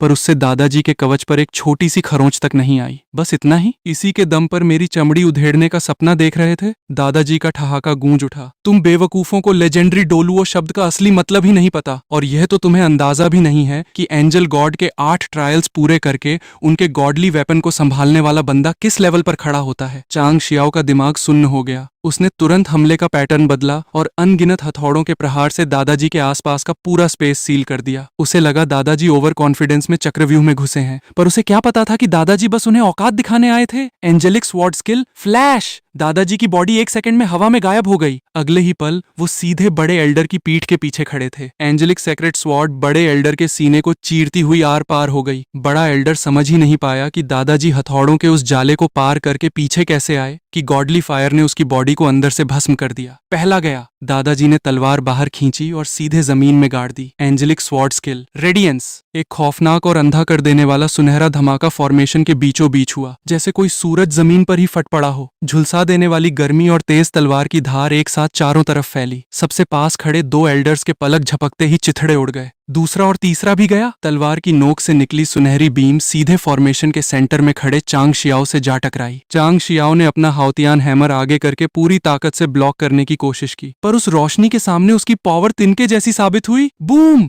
चांग शियाओ के मुंह से खून का फव्वारा छूटा और वो हवा में उछलता हुआ सीधे हाउतियान सेक्ट की अंदरूनी बिल्डिंग्स में जा गिरा। 7 टाइटल डोलुओं का बनाया वो महान हाउतियान फॉर्मेशन ताश के पत्तों की तरह ढह गया। फॉर्मेशन शुरू होने से लेकर खत्म होने तक मुश्किल से 3 सेकंड लगे थे। बचे हुए 3 एल्डर्स अभी सदमे से बाहर भी नहीं आ पाए थे कि दादाजी के अगल बगल 2 सुनहरी शैडो इमेजेस बन गईं। Angelic sword skill dance of god! तीनों सायों ने एक साथ तलवारें लहराईं। 3 सुनहरी रोशनी की लकीरें एक दूसरे को क्रॉस करती हुई निकल गईं और बचे हुए तीनों एल्डर्स एक ही टाइम पर जमीन पर गिर पड़े। मरते दम तक उन्हें समझ नहीं आया कि कोई बंदा इतना खौफनाक कैसे हो सकता है। 6 टाइटल्ड डोलुओ एल्डर्स और 97वें लेवल का सेक्ट मास्टर चांग शियाओ, हाउतियान सेक्ट की सबसे तगड़ी टीम, दादाजी के सामने 1 मिनट भी नहीं टिक पाई। मरने से पहले वो एल्डर्स चांग हाओ और चांग सान को गालियां दे रहे थे। कमीने बाप बेटे, तुम्हारी वजह से पूरा सेक्ट तबाह हो गया। हाउतियान सेक्ट की हजारों सालों की इज्जत उन 2 भगौड़ों की वजह से मिट्टी में मिल गई थी। 6 एल्डर्स की लाशों के ऊपर हवा में तैरते हुए दादाजी ने अपनी तलवार देखी, जिस पर खून की एक बूंद भी नहीं टिकी थी। हाउतियान फॉर्मेशन में थोड़ा दम तो था, और हाउतियान 9 सीक्रेट्स भी बुरे नहीं हैं, पर इसे चलाने वाले कचरा निकले। इन्हें क्या पता कि 99वें लेवल के लेजेंडरी डोलुओ और आम टाइटल डोलुओ के बीच कितना बड़ा समंदर होता है। इसके बाद दादाजी ने अपने 6 पंख पूरे फैलाए। आसमान में हजारों लाखों सुनहरे पंख हवा में जम गए, और हर एक पंख में पहाड़ों को चीर देने वाली पावर भरी थी। Angelic sword skill feather rain! दादाजी ने हाथ नीचे किया और आसमान से सुनहरे पंखों की ऐसी खौफनाक बारिश हुई जिसने पूरे हाउतियान सेक्ट को निगल लिया। बिल्डिंग्स ताश के पत्तों की तरह ढह गईं, चट्टानें चकनाचूर हो गईं, और कभी दुनिया का नंबर 1 सेक्ट कहा जाने वाला हाउतियान सेक्ट एक ही पल में मलबे का ढेर बन गया। उधर सोल सिटी में मेरे सामने सिस्टम स्क्रीन पर पॉइंट्स ऐसे भाग रहे थे जैसे कोई एटम बम फट गया हो। तियांदो का राजपाट खत्म, श्रेक एकेडमी गायब, 7 ट्रेजर सेक्ट की बची कुची पावर साफ, और अब पहाड़ों में छिपा हाउतियान सेक्ट भी हमेशा के लिए इतिहास के पन्नों में दफन हो चुका था। चांग सान का बचा कुचा हर एक जमीनी सहारा दादाजी ने अपने हाथों से भस्म कर दिया था। अब जब वो समंदर से बाहर कदम रखेगा तो उसे कोई बचाने वाला नहीं होगा। सालों पुराना हाउतियान सेक्ट भी आखिर दादाजी के कदमों में तहस नहस हो चुका था। कहानी की धज्जियां पूरी तरह उड़ चुकी थीं। चांग सान के सारे सपोर्ट सिस्टम, सेक्ट का बैकअप और उसके सारे यार दोस्त एक एक करके साफ हो रहे थे, पर सिस्टम के अलर्ट्स अभी भी नहीं रुके थे, जिसका मतलब था कि हाउतियान सेक्ट का हिसाब अभी बाकी है।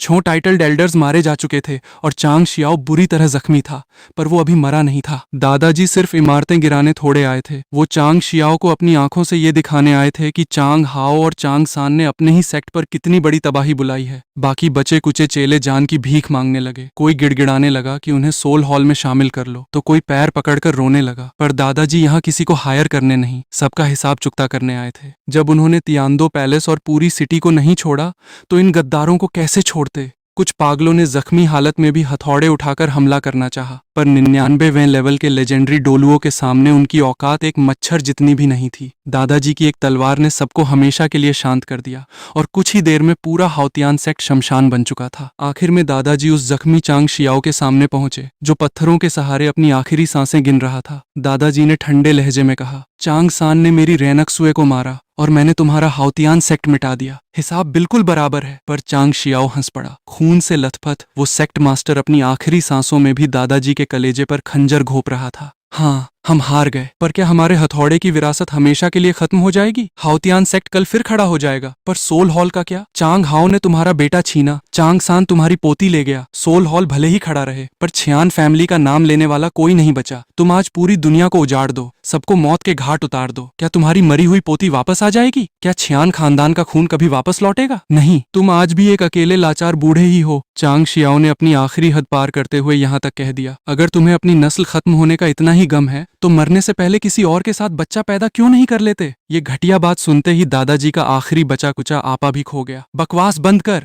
दादाजी ने झटके से चांग शियाओ का कॉलर पकड़ा और एंजेलिक सेक्रेट स्वॉर्ड से उसकी कहानी हमेशा के लिए खत्म कर दी। पर इतने से भी उनका गुस्सा ठंडा नहीं हुआ। उन्होंने एक सुनहरी ऊर्जा से बना भाला निकाला और चांग शियाओ की लाश को हाउतियान सेक्ट की सबसे ऊंची चोटी पर हमेशा के लिए टांग दिया, ताकि वो अपनी आंखों से अपने ही सेक्ट को राख बनते देख सके। दादाजी हवा में वापस आए और मलबे को देखकर पागलों की तरह हंसने लगे। चांग शियाओ सही कह रहा था। लाखों लोगों को मारने से भी रेनक्सुए वापस नहीं आने वाली थी। छियान फैमिली का वंश कभी वापस नहीं आ सकता था। अगर इस दुनिया के हर एक सोल मास्टर का हाथ उनकी पोती की मौत में है, तो फिर इस दुनिया के हर एक सोल मास्टर को मरना होगा। उनकी 9वीं सोल रिंग एक बार फिर पूरे शवाब पर चमक उठी। North soul skill, solarism attack. एक और विशालकाय जलता हुआ सूरज हाउतियान सेक्ट के आसमान पर बन गया और सीधा नीचे आ गिरा। धड़ाम! खौफनाक आग के गोलों ने सेक्ट के चप्पे चप्पे को निगल लिया। देखते ही देखते वो महान नंबर 1 सेक्ट सिर्फ धुएं और राख का गुबार बनकर रह गया। हवा में टंगे चांग शियाओ के बेजान शरीर के अलावा वहां कुछ नहीं बचा था। धुएं के उस समंदर के बीच खड़े होकर दादाजी की सूखी आंखों से आखिरकार एक अकेला आंसू छलक ही पड़ा। उन्होंने अपने हाथों से पूरी दुनिया उजाड़ दी थी, पर दिल का खालीपन कम होने का नाम ही नहीं ले रहा था, क्योंकि दादाजी के दिल में अभी भी बहुत से लोगों के नाम दर्ज थे जिन्हें छियान रेनक्सुए के साथ नर्क जाना था। चांग Hao, Chang San, Shrek 7 devils, star Luo empire का दाई और झू परिवार, चांग सान का तांग सेक्ट, और वो सब जिन्होंने तियानदो पैलेस के ड्रामे में चांग सान की मदद करके रेनक्सुए का मिशन बर्बाद किया था। और उनमें से सबसे पहला नाम था पॉइजन डोलुओ दुगुबो। दुगुबो न सिर्फ चांग सान का सबसे बड़ा मददगार था, बल्कि तियानदो पैलेस के सीक्रेट प्लान को तबाह करने वाला मेन बंदा था। दादाजी की नजर में वो रेनक्सुए का बराबर का कातिल था, और दादाजी जानते थे कि दुगुबो के पास भी उसकी जान से प्यारी एक पोती है, दुगुयान। दादाजी के दिमाग में एक खौफनाक ख्याल आया। अगर वो दुगुबो को सीधे मार देंगे तो उसे वो दर्द महसूस ही नहीं होगा जो वो खुद पोती को खोकर सह रहे हैं। इसलिए उन्होंने तय किया कि दुगुबो अपनी ही पोती को अपनी आंखों के सामने मरते देखेगा। क्या यह बेरहमी थी? किसी भी दादा के लिए यह दुनिया की सबसे दर्दनाक सजा थी। पर दादाजी का बस एक ही सवाल था, सिर्फ मेरी पोती ही क्यों मरे? 6 सुनहरे पंख फड़फड़ाए और दादाजी एक रोशनी की तरह सनसेट फॉरेस्ट की तरफ उड़ चले। उन्हें नहीं पता था कि दुगुबो ठीक कहाँ छिपा है, पर 6 पंखों वाले एंजल की खोजी नजरों से इस पूरे कॉन्टिनेंट में कोई नहीं बच सकता था। उधर दुगुबो को दुनिया में मच रही इस तबाही की रत्ती भर खबर नहीं थी। वो अपने परिवार को लेकर सनसेट फॉरेस्ट के पास एक छोटे से कस्बे में छिपा बैठा था। उसे लगा कि चांग सान और बाकी सब सी गॉड आइलैंड भाग चुके हैं और वो खुद भी टाइम रहते तियानदो सिटी से निकल आया है, तो उस पर कोई मुसीबत नहीं आएगी। वो मन ही मन खुश हो रहा था कि उसकी किस्मत अच्छी थी। वो सोच रहा था कि छियान दोलियों को बदला लेना होगा तो चांग सान, श्रेक या हाउतियान सेक्ट से लेगा। वो तो बस पैलेस में थोड़ी मदद करने गया था। इतना बड़ा लेजेंडरी डोलुओ उसके जैसे छोटे मोटे बंदे के पीछे थोड़े ही पड़ेगा। पर उसे क्या पता था कि दादाजी तियानदो के राजा को निपटा चुके हैं,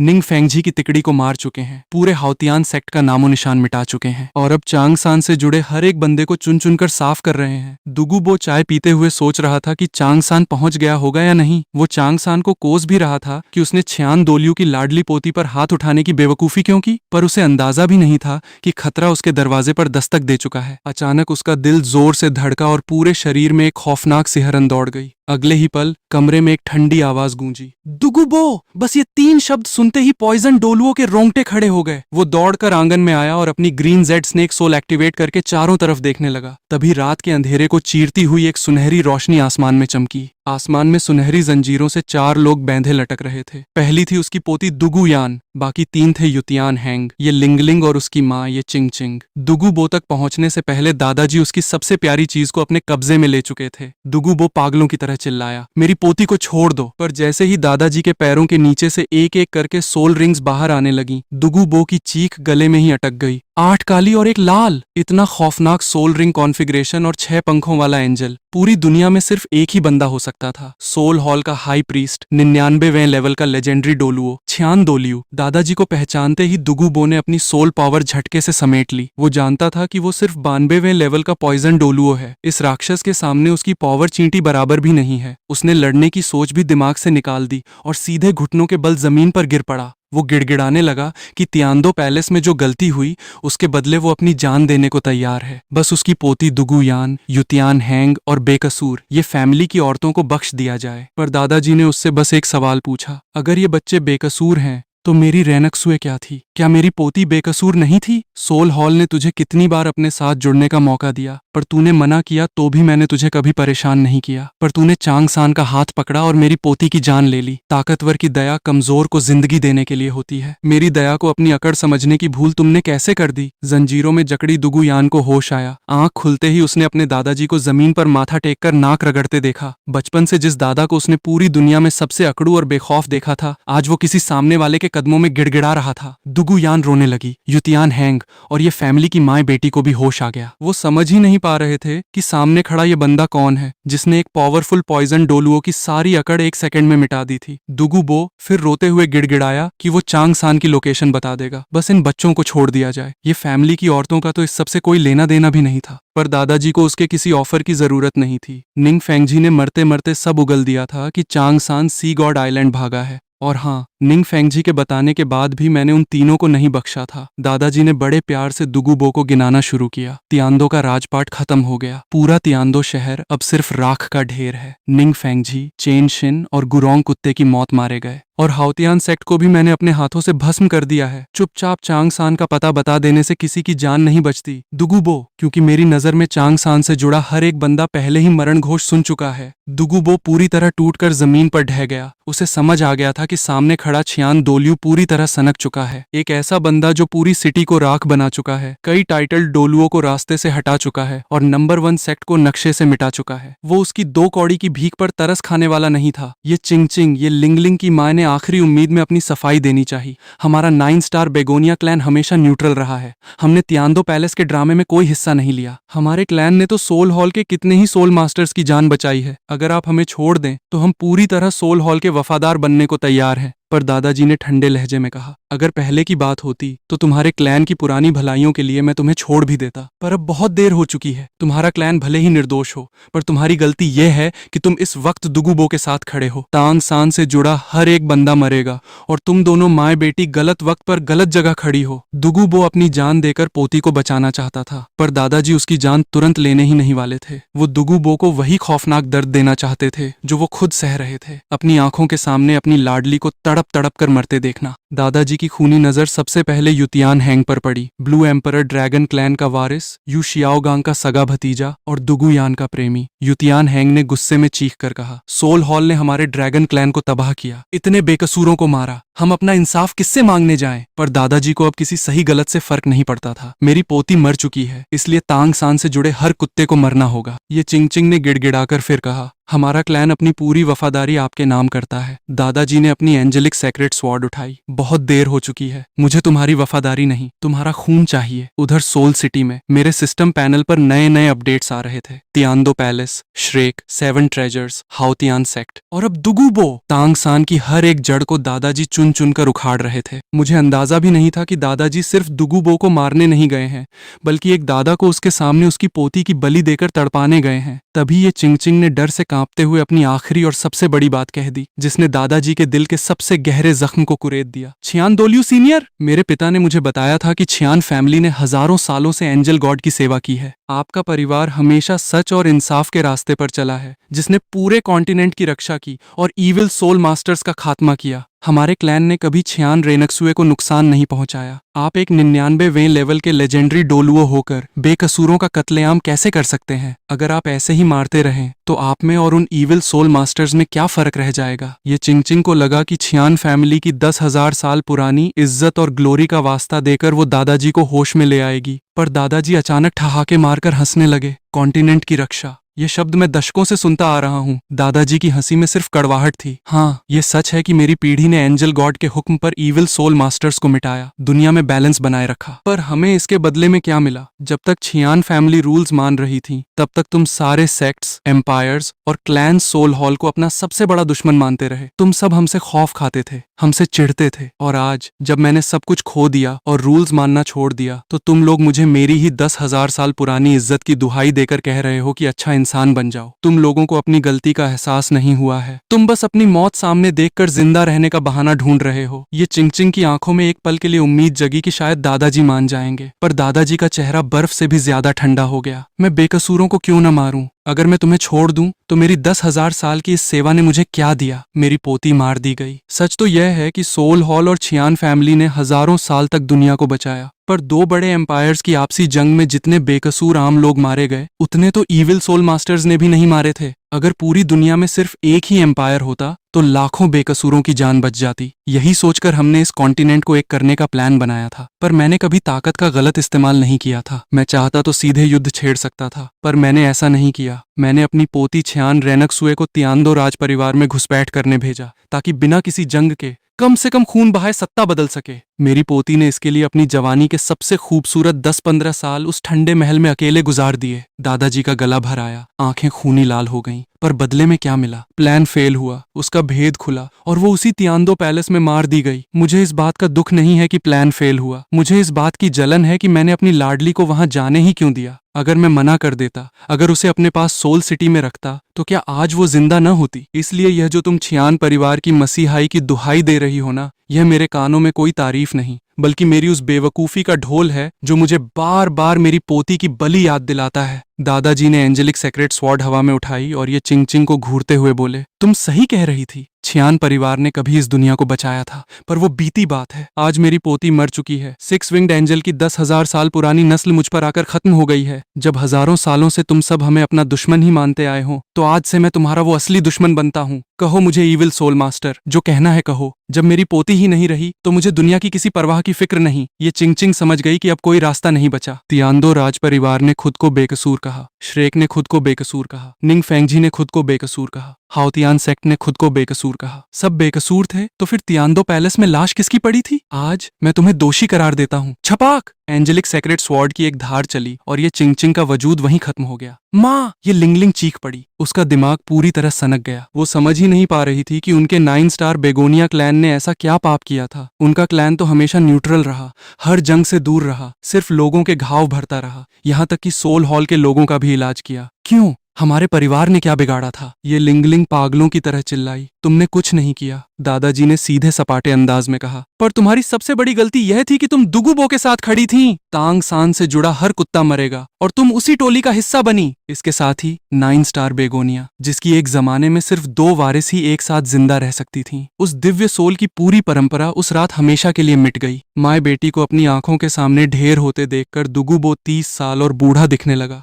वो जमीन पर बैठा बस एक ही बात रट रहा था, मेरी गलती थी, मेरी गलती थी। ये चिंगचिंग के पिता दुगुबो के पुराने दोस्त थे, जिन्होंने मरते वक्त अपनी बेटी और पोती की जिम्मेदारी दुगुबो को सौंपी थी। और आज दुगुबो की वजह से वो पूरा क्लैन तबाह हो चुका था। उसे अपनी जिंदगी में पहली बार उस दिन तांगसान की मदद करने का पछतावा हुआ, पर दादाजी का गुस्सा शांत नहीं हुआ था। ये चिंगचिंग तो फालतू की बकवास करके खुद मौत के मुंह में कूद पड़ी थी। अब बारी थी असली शिकार की। ब्लू एम्परर ड्रैगन क्लैन का वारिस युतियान हैंग। दादाजी को अपनी तरफ आता देख युतियान हैंग थर थर कांपने लगा। वो दुगुयान का प्रेमी था, ब्लू एम्परर ड्रैगन का वारिस था और यू शियाओगांग का सगा भतीजा था। उसके बचने की तो 0.1% गुंजाइश भी नहीं थी। दुगुयान रोते हुए अपने दादा से भीख मांगने लगी कि युतियान हैंग को बचा लें, पर दुगुबो जब खुद अपनी जान नहीं बचा पा रहा था तो किसी और को क्या खाक बचाता। मौत को इतना करीब देखकर युतियान हैंग का डर खौफनाक सनक में बदल गया। वो अचानक घूमकर दुगुबो पर पागलों की तरह चीखने चिल्लाने लगा, बुढ़े!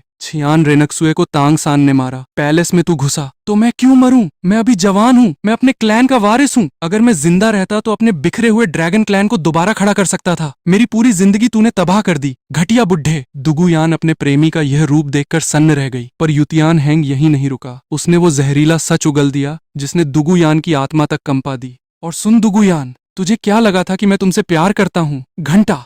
ये मेरे ड्रैगन क्लैन का दिया हुआ गुप्त मिशन था। उनका मकसद सिर्फ इतना था कि शादी का नाटक करके इस अकेले पॉइजन डोलुओ बुड्ढे को अपने क्लैन के रथ से बांधा जा सके, क्योंकि किसी भी सेक्ट के लिए एक अकेला टाइटल डोलुओ और किसी भी बड़े सेक्ट के लिए एक अकेला टाइटल डोलुओ सबसे कीमती मोहरा होता है। दुगु यान को लगा जैसे किसी ने उसकी पीठ में खंजर घोंप दिया हो। वो फटी फटी आंखों से युतियान हैंग को देखती रह गई, जिस इंसान को उसने दिलो जान से चाहा, जिसके साथ उसने जिंदगी बिताने और ब्लू एम्परर ड्रैगन क्लैन को दोबारा खड़ा करने के सपने देखे थे। उसने मरने से ठीक पहले अपनी मोहब्बत की धज्जियां उड़ा दी थीं। तुम ये क्या कह रहे हो हैंग? दुगु यान के मुंह से बमुश्किल शब्द निकले। क्या मतलब? युतियान हैंग मौत के खौफ में पूरी तरह बौखला चुका था। मतलब साफ है, अगर क्लैन का प्रेशर न होता तो क्या मैं तुझ जैसी लड़की के पीछे भागता, जिसके शरीर में जन्म से जहरीला सांप पल रहा हो, जिसके साथ सांस लेना भी मौत को दावत देना हो? उससे मैं सच्चा प्यार करता? हा, ये सब सिर्फ एक नाटक था। हालांकि यह पूरी सच्चाई नहीं थी। शुरुआत भले ही क्लैन के ऑर्डर पर हुई थी, पर सालों साथ रहते रहते युतियान हैंग सच में दुगु यान से प्यार करने लगा था। पर इस वक्त खौफ, लाचारी और गुस्से ने उसके दिमाग का संतुलन बिगाड़ दिया था। वो जानता था कि वो बचने नहीं वाला, इसलिए वो अपने आसपास मौजूद हर इंसान को सबसे कड़वे जहर से डंसना चाहता था। दादाजी को इस बात से रत्ती भर फर्क नहीं पड़ रहा था कि यह सच्चा प्यार था या झूठा नाटक। युतियान हैंग जितना तड़प रहा था, दादाजी को उतनी ही अपनी रेनक्सुए की याद आ रही थी। छियान रेनक्सुए भी तो जवान थी, उसने अभी एंजल गॉड की गद्दी संभाली भी नहीं थी। यहाँ तक कि उसकी शादी की तैयारियां तक हो चुकी थीं। फिर उसे उस ठंडे महल में क्यों मरना पड़ा? बकवास बंद कर। दादाजी का गला सख्त हो गया। शोर बहुत मचाते हो तुम लोग। छपाक! एंजेलिक सेक्रेट स्वॉर्ड की एक चमक हुई और युतियान हैंग की चीख पूरे सनसेट फॉरेस्ट में गूंज गई। जो बंदा अभी दुगुबो को गालियां दे रहा था, मौत को सामने देखते ही गिड़गिड़ाने लगा, पर दादाजी ने उसे तड़पने दिया। एक एक पल की मौत दी। कुछ ही मिनटों में युतियान हैंग का वजूद हमेशा के लिए मिट गया। दुगुयान का दिमाग पूरी तरह सुन्न हो चुका था। जिस इंसान ने उम्र भर साथ निभाने का वादा किया था, वो उसके सामने दम तोड़ चुका था, और वो भी यह सस्पेंस छोड़कर कि क्या उसने कभी उनसे एक सेकंड के लिए भी प्यार किया था या नहीं। पर असली दुःस्वप्न तो अब शुरू होने वाला था। युतियान हैंग को निपटाने के बाद दादाजी की खूनी निगाहें आखिरकार दुगुयान पर आ टिकीं। इस पल असली खौफ दुगुयान को नहीं, बल्कि जमीन पर घुटनों के बल बैठे दुगुबो को हुआ, क्योंकि दादाजी ने साफ कहा था वो दुगुबो को तुरंत नहीं मारेंगे, वो उसे वही खौफनाक मंजर दिखाएंगे जो उन्होंने खुद सहा था। दादाजी एक एक कदम बढ़ाकर दुगुयान की तरफ बढ़ने लगे। दुगुबो पागलों की तरह माथा पटकने लगा, उसकी पेशानी से खून बहने लगा। महाराज, छियान दोलियू सीनियर, गलती मेरी थी। पैलेस में मैं घुसा था, तांग सान की मदद मैंने की थी। यान यान तो बच्ची है, उसे इस राजनीति का रर भी नहीं पता। मुझे मार दीजिए, मुझे जिंदा जला दीजिए, मेरी खाल उधेड़ दीजिए, पर मेरी पोती को छोड़ दीजिए। दादाजी ने रुककर उसे बर्फीली नजरों से देखा। तुम्हारी पोती को छोड़ दूं? किस हक से? जब मेरी रेनक्सुए तियांदो पैलेस में तड़प तड़प कर मर रही थी, तब किसने उसे छोड़ा था? रेनक्सुए 6 विंग्ड एंजल की 10,000 सालों में सबसे होनहार वारिस थी। पूरे वर्शिप हॉल के बड़े बुजुर्ग उसे अपनी पलकों पर बैठाते थे। उसकी जिंदगी तो अभी शुरू हुई थी। हम तो उसके वापस आते ही उसकी शादी रचाने वाले थे। जब मेरी बच्ची को किसी ने नहीं बख्शा, तो मैं तुम्हारी पोती पर तरस क्यों खाऊं? दुगुयान अब पूरी तरह डर से कांपने लगी। दादाजी, मुझे बचाइए। दादाजी, मैं मरना नहीं चाहती। दुगुबो अपनी पोती की तरफ लपकना चाहता था, उसे अपनी छाती से लगाकर उस पर आने वाले हर वार को अपने जिस्म पर झेलना चाहता था। पर 99वें लेवल के लेजेंडरी डोलुओ का दबाव किसी पहाड़ की तरह उसकी पीठ पर जमा हुआ था। एक पॉइजन डोलुओ अपनी जगह से एक उंगली तक नहीं हिला पा रहा था। वो सिर्फ लाचार होकर देख सकता था। उसकी आंखें खूनी लाल हो चुकी थीं। वो चीख रहा था, रो रहा था, दादाजी को कोस रहा था। वो सिर्फ 20 साल की बच्ची है छियान दोलियू, वो अभी बच्ची है। तू इतना बड़ा लेजेंडरी डोलुओ होकर एक बच्ची पर जुल्म क्यों ढा रहा है? बच्ची? दादाजी के हाथ में थमी तलवार का वार एक पल के लिए हवा में ही रुक गया। उन्होंने सिर उठाया, पर उनकी आंखों की बर्फ और ज्यादा जम चुकी थी। तुम्हारी पोती बच्ची है, तो मेरी छोटी सी रेनक्सुए मेरे लिए क्या कोई बुजुर्ग थी? जब तू तांग सान के बगल में खड़ा होकर मेरी पोती की बलि चढ़ाने में लगा था, तब क्या तुझे याद आया था कि वो भी किसी बूढ़े दादा की जिगर का टुकड़ा है? जब तुम्हारी अपनी औलाद पर बात आती है, तब तुम्हें अचानक बेकसूर और बच्चे याद आने लगते हैं। तो फिर मेरी पोती, मेरी रेनक्सुए ही क्यों इस गंदी दुनिया की बलि चढ़े? दुगुबो के पास अब एक शब्द भी नहीं बचा था। उसका गला सूख चुका था, और दादाजी अब उसकी कोई भी चीख पुकार या रोना धोना सुनने के मूड में बिल्कुल नहीं थे। उन्होंने बस अपनी हथेली उठाई और हवा में ही दुगुबो की तरफ एक जोरदार थप्पड़ रसीद कर दिया। धड़ाम! 92वें लेवल के पॉइजन डोलुओ के शरीर से उसकी सारी सोल पावर पानी की तरह बहकर निकलने लगी। देखते ही देखते महज कुछ ही सांसों के भीतर पूरी दुनिया में अपने जहर से तबाही मचाने वाला पॉइजन डोलुओ एक सीधा साधा, लाचार और कमजोर बूढ़ा इंसान बन गया। उसकी सारी लाइफ टाइम की कमाई, उसकी 92वें लेवल की कल्टीवेशन, सब एक झटके में खत्म हो गई। पर दुगुबो के लिए मौत से भी ज्यादा खौफनाक ये सजा थी, क्योंकि उसका ग्रीन जेड स्नेक सोल बचपन से ही जानलेवा जहर के साथ आता था। इतने सालों तक वो सिर्फ अपनी भारी भरकम सोल पावर और सोल बोन्स के दम पर उस जहर को अपने दिल और दिमाग में फैलने से रोके हुए था। अब जैसे ही उसकी सोल पावर खत्म हुई, उसके शरीर में दशकों से जमा हुआ वो खौफनाक जहर उसकी ही रगों में उबलने लगा। उसकी त्वचा हरी पड़ने लगी, आंखें लाल हो गईं और उसकी नसों में जलन का ऐसा नर्क शुरू हुआ जिसकी कल्पना भी नहीं की जा सकती थी। वो अपनी ही पोती के सामने तड़प तड़प कर अपने ही जहर से गलने लगा। दादाजी ने उसकी गिरती हुई हालत को ठंडी नजरों से देखा और दुगु यान की तरफ एक कदम और बढ़ाया। अब तुम देखोगे दुगुबो कि जब अपना कोई घुट घुट कर मरता है तो दिल में कैसा नर्क जलता है। भीषण जहर का अंदरूनी हमला दुगुबो की नस नस में फैल रहा था। बिना सोल पावर के उसका जिस्म गलने लगा था, पर दादाजी ने उसे अभी भी मौत नहीं दी। काफी देर बीत जाने के बाद जब दुगुयान की सांसें बिल्कुल धीमी पड़ गईं और उसमें चीखने का दम भी नहीं बचा, तब दादाजी दुगुबो के सामने आकर खड़े हुए और उन्होंने बिल्कुल शांत लहजे में पूछा, अपनी जान से प्यारी पोती को अपने सामने ऐसे घुट घुट कर तड़पते देखना कैसा लग रहा है दुगुबो? दुगुबो ने खून से सनी आंखें उठाईं।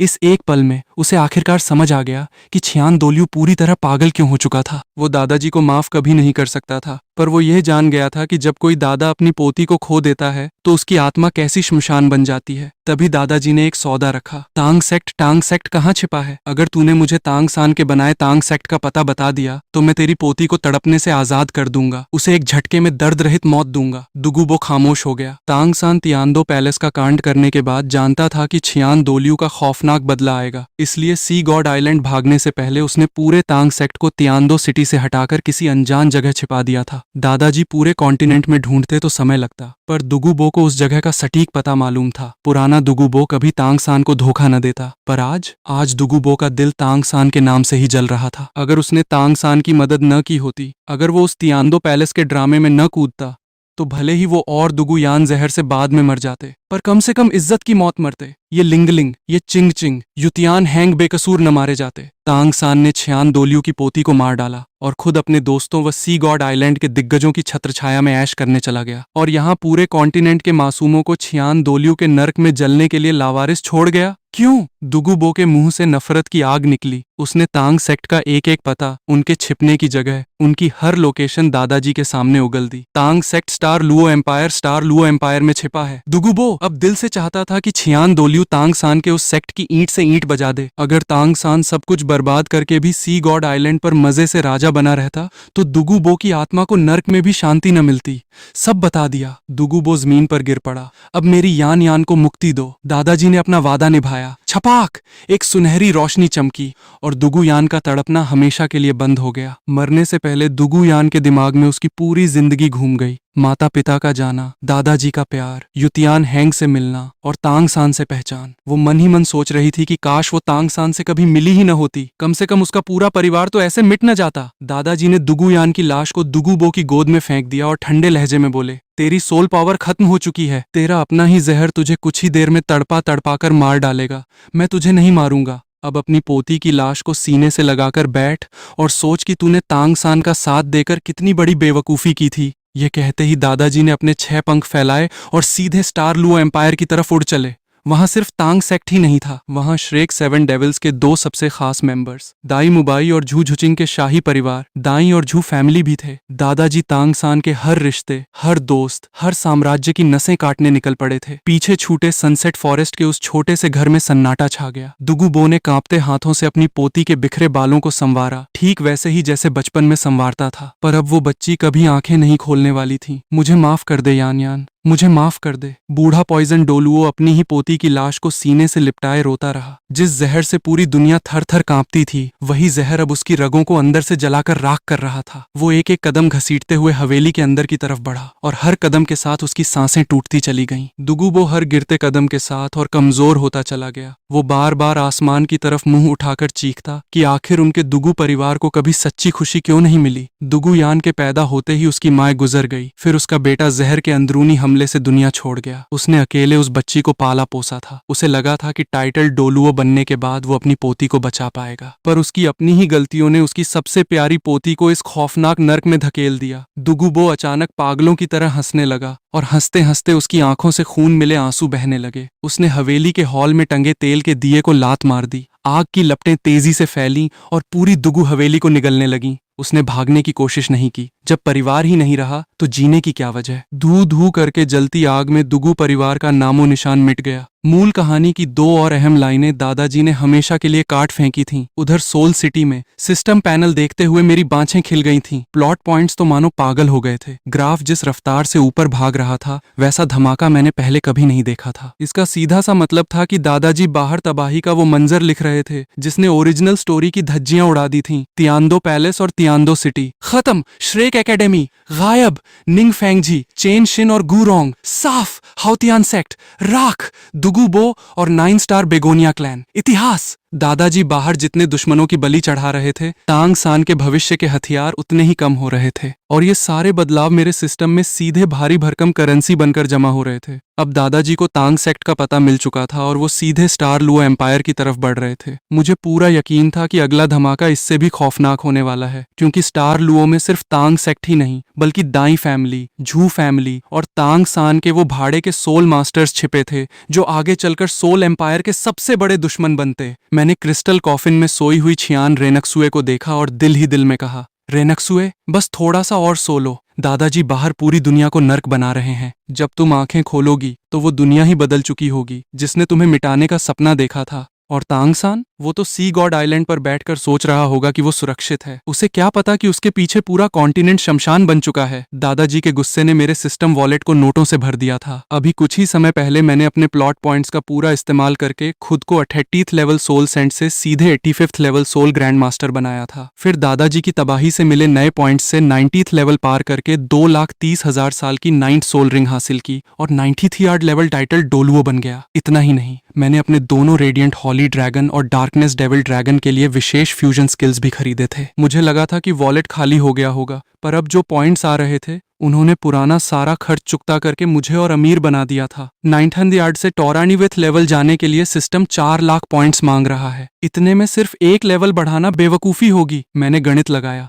मैं कोई आम टाइटल डोलुओ नहीं हूँ, मैं ट्विन सोल्स वाला बंदा हूँ। रेडिएंट, हॉली, ड्रैगन लाइट और डार्कनेस डेविल ड्रैगन डार्कनेस। मेरी पहली सोल लाइट ड्रैगन की 9 की 9 सोल रिंग्स पूरी हो चुकी हैं, पर मेरी दूसरी सोल डार्क ड्रैगन अभी भी पूरी तरह खाली है। अगर मैं सिस्टम से दूसरी सोल के लिए 9 गॉड बेस्टोव्ड सोल रिंग्स खरीदूं तो पहली 10,000 की मिलेगी, दूसरी 20,000 की, तीसरी 30,000 की। ये तो बिना पेंदी का लोटा बन जाएगा। और मुझे भविष्य में ड्रैगन गॉड की गद्दी भी तो अनलॉक करनी है, जिसके लिए लाखों पॉइंट्स बचाना जरूरी है। तभी मेरे दिमाग की बत्ती जली। स्टारडस्ट फॉरेस्ट के अंदर 2-10,000 साल पुराने महादानव छिपे हैं, स्काई एज्योर, बुल पाइथन और Titan giant app. Original story में ये दोनों तांगसान की सोल रिंग्स बनने वाले थे। जब तांगसान को मुफ्त का माल मिलना ही नहीं है तो क्यों ना मैं खुद जाकर इन दोनों 10,000 साल वाले बीस्ट्स को अपनी दूसरी सोल के लिए शिकार कर लूं। 2 बनी बनाई 10,000 साल की सोल रिंग्स, इससे मेरे लाखों पॉइंट्स भी बचेंगे और तांगसान का सबसे बड़ा जैकपॉट भी हमेशा के लिए खत्म हो जाएगा।